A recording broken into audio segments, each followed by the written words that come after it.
Buenas tardes, mi nombre es Germán Andrés Ramos Mercado, estudiante de agronomía en el SEAC Sagún.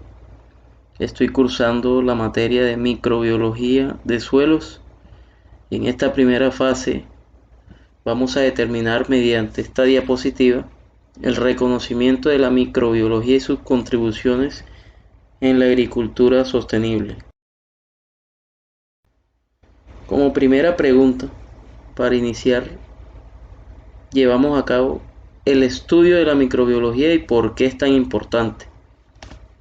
La ciencia de la microbiología estudia los microorganismos y cómo funcionan, especialmente las bacterias, un grupo muy grande de células muy pequeñas que tienen una importancia básica y práctica enorme. La microbiología también estudia la diversidad y la evolución de las células microbianas, cómo surgieron los diferentes tipos de microorganismos y por qué.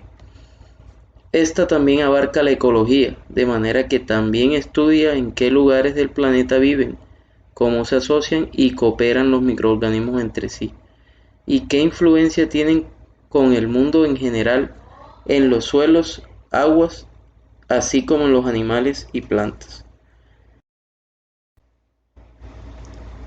¿Cuál es la principal diferencia entre los microorganismos procariotas y los eucariotas? Bien sabemos que son temas desde mucho antes, temas de colegio. Hoy en la universidad también tocamos este tema por parte de la materia de microbiología. Es importante tener claro cuán preciso debemos ser con todo este tipo de respuestas. Decimos que las células procariotas son propias de bacterias y archaea. Suelen ser pequeñas y de estructura bastante sencilla. Las células eucariotas son típicamente mucho mayores que las procariotas y contienen una serie de estructuras citoplasmáticas llamadas orgánulos rodeadas por membranas.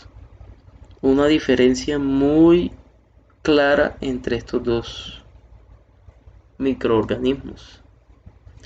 En los eucariotas el DNA está presente, ácido desoxirribonucleico, como moléculas lineales en el interior de un núcleo rodeado por una membrana.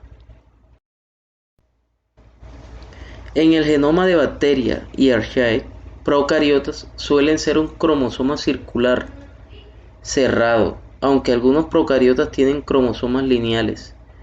El cromosoma se agrega en el interior de la célula formando el nucleoide, una gran diferencia también. Las células eucariotas normalmente tienen genomas mucho mayores que las procariotas. Una célula humana, por ejemplo, tiene unas 1000 veces DNA que una Escherichia coli y unas 7 veces más. Entonces son diferencias muy pertinentes en este tipo de preguntas que se están efectuando. Una otra pregunta: ¿cuáles microorganismos comprenden los eucariotas y cuáles los procariotas? Las células de los animales, las plantas y los hongos son eucariotas, palabra de origen griego que significa núcleo verdadero, mientras que las bacterias, las archaea y las algas azul verdosas son miembros de los procariotas, núcleo primitivo. Como podemos ver aquí en la imagen, están las bacterias, la archaea y la eucario. Cada una de sus especies están aquí simplificados en esta figura. Explique las 7 propiedades de las células microbianas. Metabolismo es una propiedad. Las células captan nutrientes, los transforman y expulsan los desechos. Genético, replicación, transcripción y traducción. Catalítico, energía y biosíntesis. Otra propiedad es el crecimiento, y que nos dice que los nutrientes del ambiente son transformados en nuevo material celular para formar células nuevas. Luego seguimos con la evolución. Los nutrientes del ambiente son transformados en nuevo material celular para formar células nuevas. Y aquí se pueden apreciar los dibujos pertinentes adjuntos a la información dada. Está la diferenciación. Algunas células pueden transformar nuevas estructuras como esporas. Comunicación. Las células interaccionan entre sí mediante mensajeros químicos. Intercambio genético. Las células pueden intercambiarse genes por diversos mecanismos. Motilidad. Algunas células son capaces de autopropulsarse. Es bueno que estemos muy precisos con estos tipos de términos que probablemente en otras áreas mantengan otro tipo de contexto, pero aquí se basa en esto. ¿Qué factores controlan la abundancia y diversidad de las poblaciones microbianas? Los factores que controlan la abundancia y diversidad de las poblaciones microbianas son por los recursos, alimentos disponibles y por las condiciones, temperatura, pH, presencia o ausencia de oxígeno, etc. Yo pienso que este tipo de factores son muy importantes en muchos procesos de la parte agroecológica, no solamente con este tipo de poblaciones, sino con muchos aspectos agrícolas y pecuarios. Son factores determinantes para producción, para la supervivencia de organismos, la parte de climatología, todo está muy relacionado. ¿Cómo se clasifican los microorganismos de acuerdo a las condiciones, su hábitat o el ambiente en que viven? Los principales ecosistemas microbianos son acuáticos. Sabemos que en esos, entre el mar, estanques, lagos, corrientes, hielos, fuentes termales, todo tipo de áreas hídricas que puedan encontrarse. Terrestres, vemos los suelos superficiales, subsuelo profundo y demás. Y organismos superiores, superficie o interior de plantas y animales. En algunos hábitats microbianos los organismos superiores no pueden sobrevivir porque el hábitat es demasiado caliente o demasiado frío, demasiado ácido o demasiado cáustico, demasiado salado u osmóticamente estresante, o bien sometido a una presión enorme. Los microorganismos presentes en los ambientes anteriores reciben el nombre de extremófilos y comprenden un grupo grande y notable principalmente de bacterias y arqueas cuyas propiedades colectivas definen los límites físico-químicos de la vida. Aquí vemos en esta tabla unas clases y ejemplos de microorganismos con características extremófilos. Podemos ver el tipo de temperaturas, el término descriptivo, el género, más especies, dominio, hábitat, el mínimo, óptimo y máximo de cada factor, por decirlo así. Podemos ver, apreciar aquí. Microorganismos aerobios. Parece que esa palabrita siempre la hemos escuchado y sabemos que nos hace alusivo a la palabra oxígeno, ¿cierto? Entonces, miremos a ver. Organismos que requieren de oxígeno para vivir. Ejemplo de bacterias aerobias: bacilos, Mycobacterium, tuberculosis, nocardia, lactobacillus, pseudomonas, staphylococcus, especies de enterobacteriáceas. Microorganismos anaerobios. No utilizan oxígeno en su metabolismo. Las bacterias y Clostridium. Microorganismos hidrobios. Son organismos que viven en el agua del suelo, bacterias, algas, protozoarios, nemátodos. Microorganismos atmobios. Organismos que se adaptan para vivir en la atmósfera hipógea del suelo, hongos, artrópodos, moluscos, vertebrados. ¿Cómo se clasifican las bacterias de acuerdo a su forma y agrupación? Una célula de morfología esférica u ovoide se conoce como coco. Una forma cilíndrica es un bacilo. Algunos bacilos forman espirales y se llaman espirilos.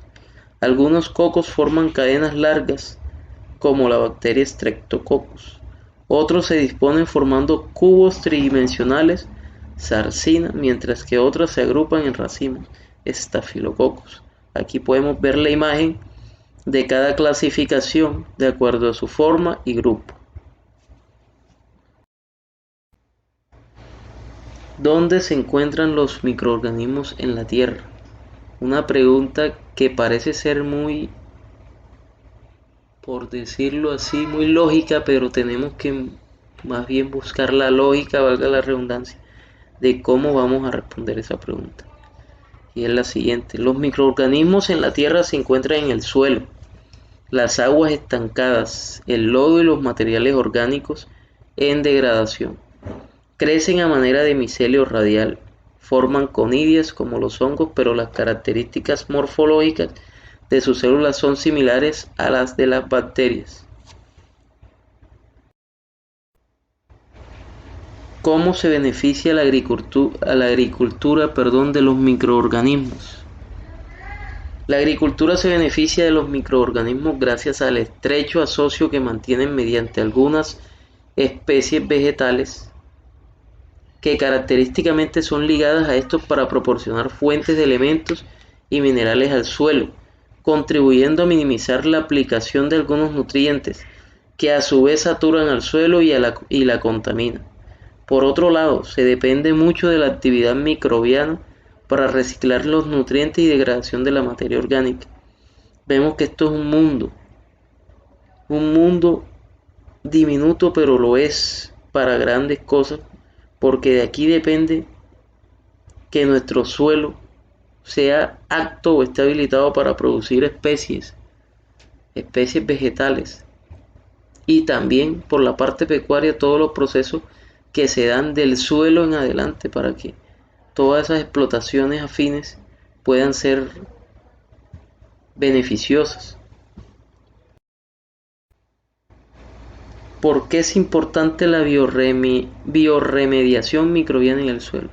Creo que muchos no habíamos escuchado este término y es un término que debemos tener muy presente como futuros profesionales de agronomía y de otras carreras que también utilizan este tipo de conceptos. La importancia de la biorremediación microbiana en el suelo consiste en la descontaminación e intoxicación, dejándolo habilitado con todas las condiciones edáficas para soportar una especie vegetal sin ningún tipo de alteración. Esto, con ayuda de microorganismos o sus enzimas, no podrá recuperar todas las propiedades antiquísimas, pero sí gran parte de sus nutrimentos. Veamos que biorremediación es algo muy fundamental para todos los procesos agropecuarios. ¿Qué estrategias de biorremediación le llama la atención y por qué? Principalmente a mí me llama la atención la fitoextracción, dado la capacidad de captura de tales metales que mantienen los suelos pesados, de esta manera dándole apertura a un suelo activo y remediación del mismo. Como podemos ver en las imágenes, todo lo que extrae por medio de ese proceso, purificando el suelo de esa manera.